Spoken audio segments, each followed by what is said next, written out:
Okay जी। तो air and water हमने चैप्टर स्टार्ट किया था, ये उसकी थर्ड क्लास है। लास्ट क्लास में हमने पॉल्यूटेंट्स डिस्कस किए थे, उनका इफेक्ट देखा था, उनका सोर्स देखा था, उनका सोल्यूशन देखा था। अब हमने एक पॉल्यूटेंट देखा था जिसमें आपके पास क्या बन रहा था, फोटोकेमिकल स्मॉग।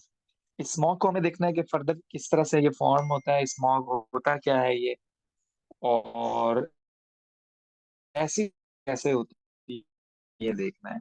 ओके। और उसके इफेक्ट्स देख, एसिड रेन इफेक्ट्स क्या होते हैं। ऑब्वियसली है, और इसी तरह स्किन को डैमेज करता है, यानी कि एसिड की बात कर रहा हूँ मैं। तो एसिड रेन की फॉर्मेशन कैसे होती है, बेसिकली हमें ये देखना है। ओके। तो एसिड रेन, एसिड रेन।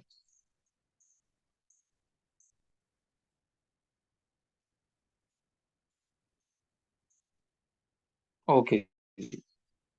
तो देखें, एसिड रेन जो है, सबसे पहले होता क्या है कि सल्फर डाइऑक्साइड जो आपकी रिलीज हुई थी इमिशन से,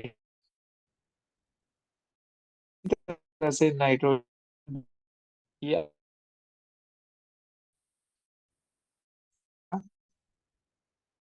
और nitrogen, okay, and nitrogen, right. ये जो NO2 है एजेंट, ऑक्सीडाइजिंग एजेंट क्या करता है, ये बेसिकली ऑक्सीजन गिवर होता है। क्या करता है ये, ऑक्सीजन का डोनर होता है ये। इसने इसको ऑक्सीजन दिया, और ये SO2 से SO3 में कन्वर्ट हो गया, SO3 में कन्वर्ट हो गया, तो ये ऑक्सीडाइज्ड स्पीशीज। ओके, और ये खुद क्या हो गया, रिड्यूस्ड हो गया,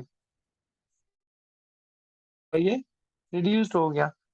अच्छा, फिर क्या होता है, फर्दर जब ये रिएक्शन करते हैं, अब SO3 तो आपके पास फॉर्म हो गया, अब ये SO3 रिएक्ट करेगा किसके साथ, वाटर के साथ। ये SO3 रिएक्ट करेगा वाटर के साथ और फॉर्म करेगा H2SO4। तो ये है ना यार एसिड रेन, यही तो है एसिड रेन, यही तो है एसिड रेन। अच्छा, एसिड रेन जरूरी नहीं है कि सल्फ्यूरिक एसिड की वजह से हो, ये सल्फ्यूरिक एसिड रेन नहीं है, ये एसिड रेन है। तो acidic rain due to sulphuric acid भी होती है, ड्यू टू नाइट्रिक एसिड भी होती है। ओके। अब नेक्स्ट में क्या होगा, ये जो NO2 था ना आपके पास, जब ये रिएक्ट करेगा वाटर के साथ, जब ये वाटर के साथ रिएक्ट करेगा, तो ये बनेगा HNO3 एंड HNO2। ये नाइट्रिक एसिड है,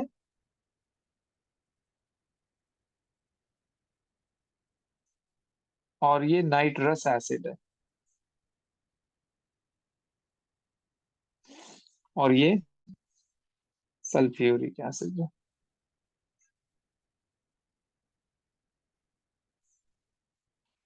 तो इन एसिड्स की वजह से जो है वो एसिडिक रेन होता है, और उस एसिड रेन की जो फॉर्मेशन है वो कुछ इस तरह होती है।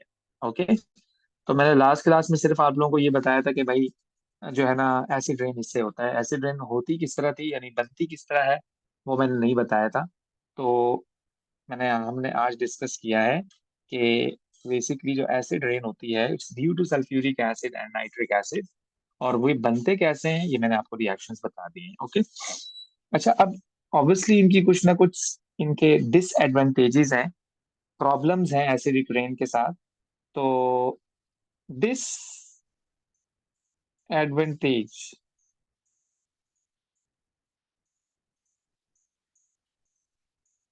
ऑफ एसिड रेन,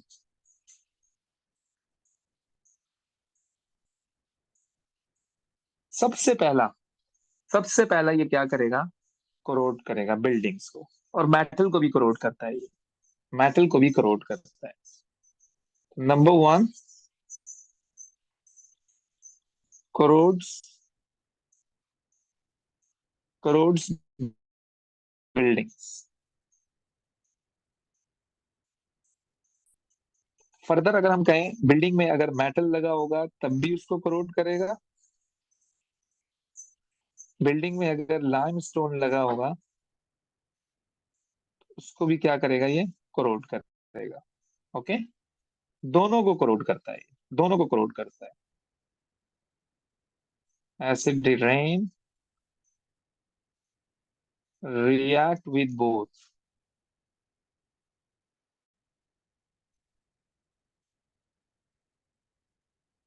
जरूरी नहीं है कि सिर्फ लाइम स्टोन होगा यानी कि कैल्शियम कार्बोनेट होगा तो उसको वो कोरोड करेगा, नहीं, मेटल को भी कोरोड करेगा ये।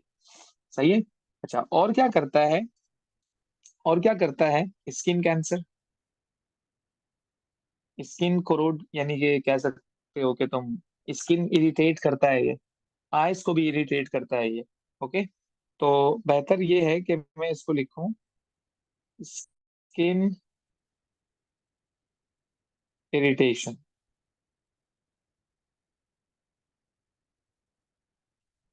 ओके, और क्या करेगा ये, जितने भी आपकी सॉइल या उनमें जो भी आपकी चीजें होंगी वो सारी की सारी क्या हो जाएंगी, एसिडिक हो जाएंगी। Soil becomes acidic. अब सॉइल के एसिडिक होने से क्या होगा, आप लोगों को पता है कि जो प्लांटेशन होती है ये पीएच डिपेंडेंट होती है, मतलब किसी सॉइल की पीएच अगर डिसबैलेंस है तो आपको पता है कि वहां पर कोई भी आप प्लांट ग्रो नहीं कर सकते हो, इम्पॉसिबल। पहले आप उसकी पीएच को जो है वो नॉर्मल पे लेकर आओ। तो पीएच को नॉर्मल पर लाने के लिए हम पता है क्या करते हैं, यानी कि सॉइल को न्यूट्रलाइज करने के लिए हम उसमें लाइम स्टोन या लाइम ऐड करते हैं। तो इसका जो बैड इम्पैक्ट है, सॉइल बिकम्स एसिडिक का, तो मैं इसको ये लिखूंगा कि we can not grow plants in acidic soil. तो अब क्या करें भाई, soil is suppose to B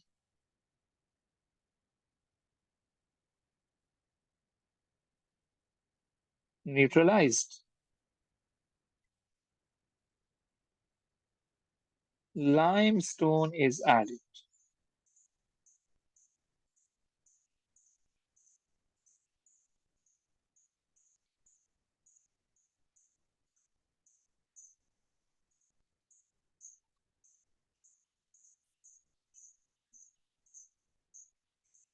to neutralize the soil.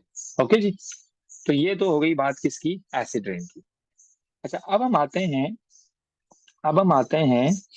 अच्छा, एक लेड ऑक्साइड भी आपके पास जो है ना, ये भी एक पॉल्यूटेंट है। लेड ऑक्साइड भी आपके पास एक पॉल्यूटेंट है। पेट्रोल में हम लेड ऑक्साइड ऐड करते हैं, यानी अब तो खैर बहुत इम्प्रूव कर लिया है, लेकिन 90s की अगर हम बात करें तो हम लेड ऑक्साइड जो है ना वो उसमें यूज करते थे। आ, उसमें होता क्या है बेसिकली, नॉकिंग होती है ना, नॉकिंग नॉकिंग होती है ना, तो ये एंटी नॉकिंग एजेंट है। जैसे आप अगर गाड़ी में लो क्वालिटी का पेट्रोल डालो तो आपका जो इंजन है वो एक साउंड प्रोड्यूस करेगा, नॉकिंग साउंड प्रोड्यूस करेगा, तो it's due to lead oxide. तो अब यानी कि उस नॉकिंग साउंड को कम करने के लिए हम उसमें क्या यानी ऐड करते थे, लेड ऑक्साइड, उसको कम करने के लिए। लेकिन लेड ऑक्साइड का मसला ये है कि वो वहां तो फायदेमंद है कि आपने साउंड को तो कंट्रोल कर लिया, लेकिन आपने पॉल्यूट अपने इन्वायरमेंट को पॉल्यूट कर दिया। तो इसके भी साइड इफेक्ट्स हैं, ब्रीथिंग डिफिकल्टीज होती हैं इससे, और जो है वो फर्दर और भी इसके साइड इफेक्ट्स हैं। तो खैर इतना ज्यादा इसको हमें डिस्कस करना नहीं है, तो लगे या तो मैंने बात कर दी। बेसिकली मेंटल रिटार्डेशन भी करता है लेड ऑक्साइड ना। लेड के बड़े मसले मसाइल होते हैं, लेड के, मर्क्यूरी के, ये सारे एक ही उसके हैं। असल में जो हमें चीज डिस्कस करनी है वो है CFC। एक्चुअल में जो हमें डिस्कस करना है वो क्या है? CFC। ओके। CFC भी एक पॉल्यूटेंट है। CFC। ओके हो गया जी। CFC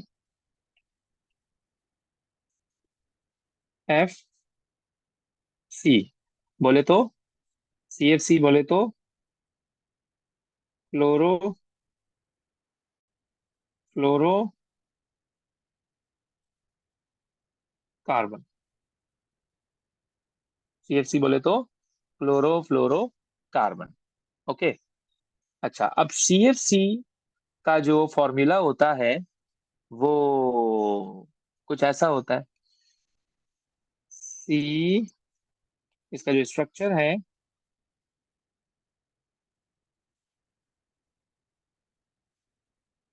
वो कुछ ये है।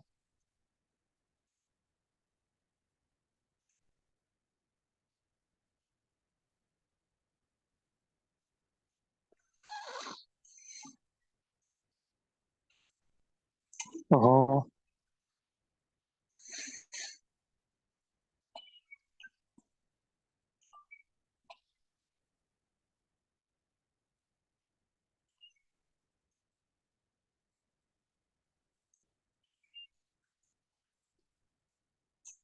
ओके जी, ये आपका CFC का फॉर्मूला है, स्ट्रक्चर है। वैसे अगर तुम CFC की बात करो कि इसका यूज क्या है, तो CFC जो है वो इनर्ट सॉल्वेंट है, और वोलेटाइल भी है, कूलेंट भी है, रेफ्रिजरेंट भी है। सही है जी। एयर फ्रेशनर्स में यूज होता है। लेकिन CFC, उसके साथ साथ उसके और काफी सारे साइड इफेक्ट्स हैं, जिसकी वजह से ये हमें यूज नहीं करना चाहिए। तो इसके यूज की अगर मैं बात करूं यानी कि CFC के यूज की बात करूं, यूजेस ऑफ CFC की बात करूं, तो नंबर वन, ये कूलेंट है। Number two, number two,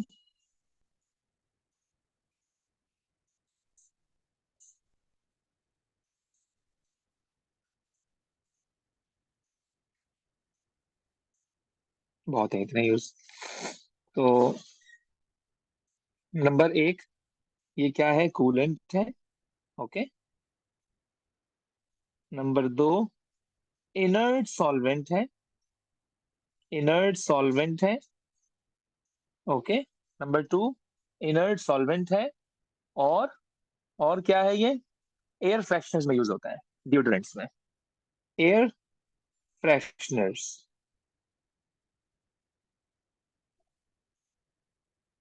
but again मसले मसाइल है इसके साथ। मसले मस अब मसले इसके ये हैं कि CFC बेटा ओजोन को डिस्ट्रॉय करता है। CFC क्या करता है? ओजोन को डिस्ट्रॉय करता है। अब ओजोन को ये डिस्ट्रॉय कैसे करता है वो सुनिएगा जरा। अपर एटमॉस्फेयर में जो आपका ओजोन है, ये यानी कि फायदेमंद है। इसके बड़े बेशुमार इसके एडवांटेजेस हैं, जैसे कि ये UV लाइट को स्टॉप करता है। और obviously due to UV light skin cancer होता है। तो CFC यानी कि जो ओजोन है आपका, ये एक बहुत बड़ी ढाल है। इसने शील्ड किया हुआ है UV लाइट को हम तक पहुंचने नहीं देता ओजोन। तो अगर वो ओजोन खत्म हो जाए तो उसका क्या फिर होगा मसला, कि डायरेक्टली UV लाइट जो है वो स्ट्राइक करेंगी हमारी बॉडी पर। और अगर स्ट्राइकिंग ऑफ UV लाइट होगा तो ऑब्वियसली स्किन कैंसर होगा। तो ये CFC क्या करता है? उस ओजोन की कंसंट्रेशन को कम कर रहा है। CFC क्या कर रहा है?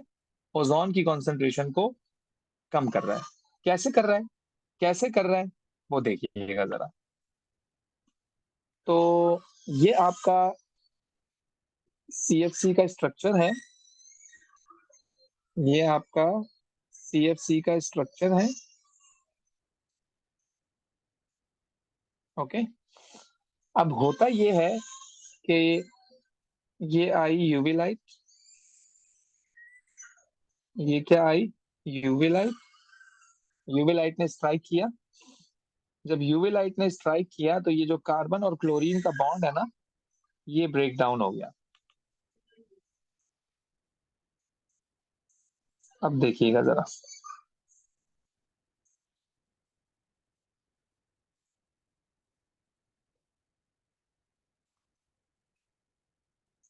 ओके, ये क्या बन गया, free radical.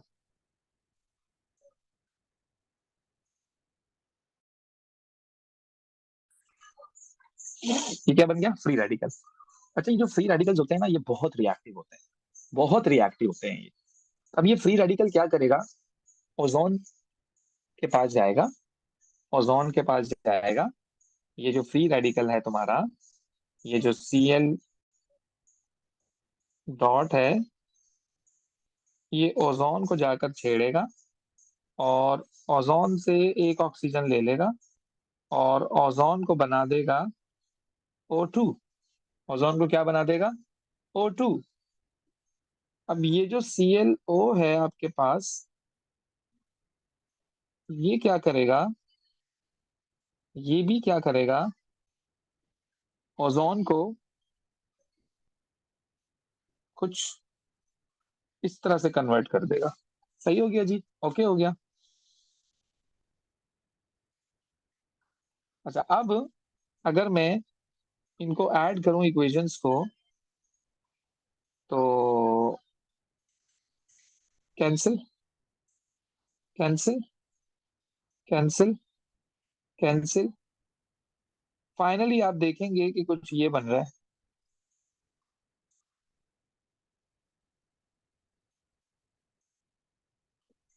So this is ozone,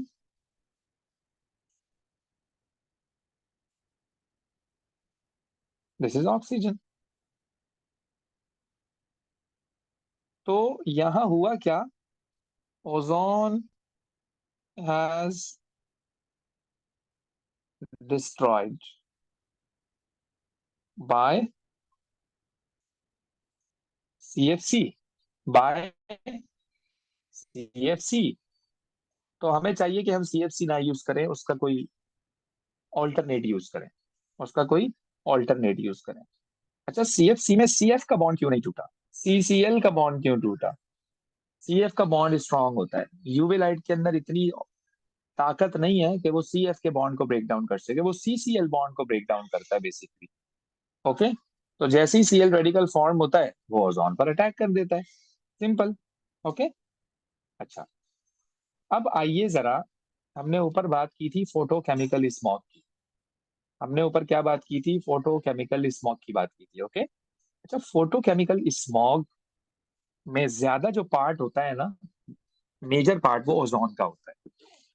अब फोटोकेमिकल स्मॉग बनता कैसे यानी मैंने जो लास्ट क्लास में कुछ ये डायग्राम आपको दिखाई थी, मैंने कहा था ये वाला जो पोर्शन है आपका, ये बेसिकली आपका स्मॉग है। ये क्या है, स्मॉग है। अब स्मॉग में जो मेजर पार्ट है वो किसका है, ओजोन का है। यानी कि अगर मैं इसको लिखूं, स्मॉग,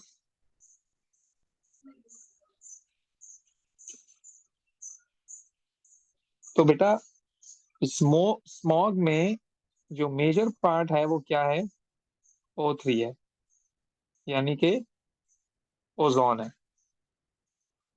ओजोन अगर अपर एटमॉस्फेयर में हो तो वो फ्रूटफुल है, यानी वो हमारे लिए फायदेमंद है। लेकिन अगर लोअर एटमॉस्फेयर में हो ना, तो वो फिर हमारे लिए अजाब है। किस सूरत में है, फोटोकेमिकल स्मॉग की सूरत में। ब्रीथिंग डिफिकल्टी करता है बहुत ही, जिन लोगों को एस्थमा होता है उन लोगों को तो बड़ी मुश्किल से वो लोग अपनी लाइफ को सरवाइव करते हैं। तो स्मॉग यानी कि फोटोकेमिकल स्मॉग बनेगा कैसे, ये बात तो पक्की है, जहां पर ट्रांसपोर्टेशन ज्यादा है वहां पर फोटोकेमिकल स्मॉग बहुत ज्यादा है, बहुत ज्यादा है फोटोकेमिकल स्मॉग। अब हुआ क्या कि ये जो आपका ओजोन है, ये अगर, ये अगर अपर एटमॉस्फेयर में हो,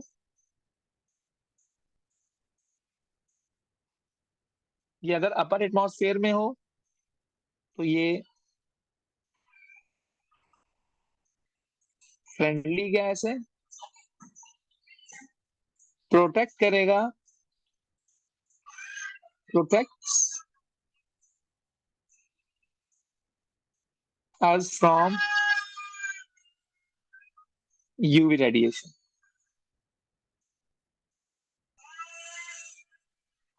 और अगर ये अगर ये लोअर एटमॉस्फेयर में हो, अगर ये लोअर एटमॉस्फेयर में हो तो क्या होता है, ये फिर हमारे लिए हार्मफुल है।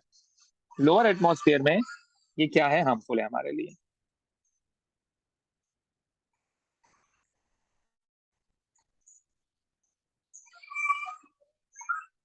सही है जी, ओके। अच्छा, अब ये बनता कैसे है, तो ओजोन यानी कि आपका जो वहीकुलर इमिशन है, यानी कि यूं समझ लो आप, नाइट्रोजन डाइऑक्साइड जो आपका है, ये बेसिकली ऑक्सीडाइजिंग एजेंट है। हमने इसको अभी थोड़ी देर पहले बताया था कि जो आपका NO2 है वो क्या है, ऑक्सीडाइजिंग एजेंट है। सही है। अब NO2 जब रिएक्ट करता है किसके साथ, ऑक्सीजन के साथ, तो ये O2 को बना देता है O3, और खुद किस में कन्वर्ट हो जाता है, NO में। खुद किस में कन्वर्ट हो जाता है, NO में। तो आप देख सकते हैं कि इसने ऑक्सीजन को क्या बना दिया, ओजोन बना दिया। तो बेसिकली इस NO2 ने इस ऑक्सीजन को ऑक्सीडाइज करके किसमें कन्वर्ट कर दिया, O3 में। तो यहाँ फोटोकेमिकल स्मॉग की फॉर्मेशन हो गई कुछ ऐसे करके। इस तरह से फोटोकेमिकल स्मॉग बनता है, और फोटोकेमिकल स्मॉग की वजह से जो है वो ब्रीथिंग प्रॉब्लम्स होती हैं। तो इसका इफेक्ट क्या है, यानी स्मॉग का इफेक्ट क्या है, तो हम कह सकते हैं कि कॉजेज ब्रीथिंग डिफिकल्टी,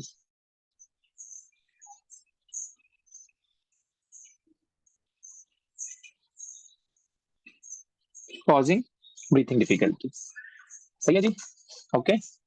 तो इसमें हमारे पास एक वाटर का पोर्शन रह गया है, उसको इंशाल्लाह हम नेक्स्ट क्लास में डिस्कस करेंगे।